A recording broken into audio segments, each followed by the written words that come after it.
Hi everyone, welcome to Manifest with Mamta. So मैले आफ्नो एक्सपिरियन्सबाट realise गरेको कुरा चाहिँ के हो भन्दा जति हामी प्रेजेन्ट हुन्छौँ नि यो प्रेजेन्ट मोमेन्टमा हामी फुल्ली इमर्स भएर बाँचिरहेको हुन्छौँ नि तब चाहिँ हाम्रो मेनिफेस्टेसनहरू चाँडै मेनिफेस्ट भइरहेको हुन्छ है।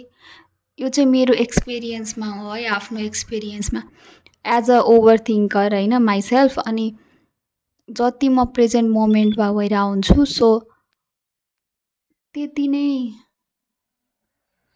मेरो कन्सियसली मेनिफेस्टेसन गर्ने पावर चाहिँ बढ्छ। यो किन पनि हुनसक्छ भने the only moment that exist चाहिँ प्रेजेन्ट मोमेन्ट हो नि त।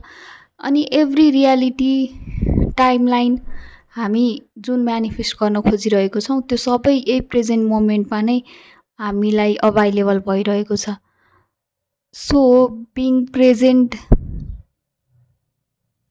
इन दिस मोमेन्टले चाहिँ त्यसरी चाहिँ मेनिफेस्टेसनमा हेल्प गरिरहेको हुनसक्छ भन्ने यो मेरो आफ्नो पर्सनल ओपिनियन हो है।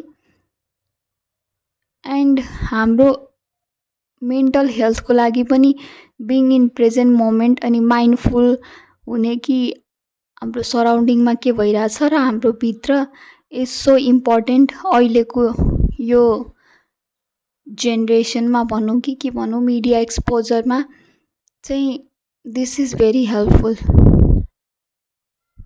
Present moment is so beautiful होइन।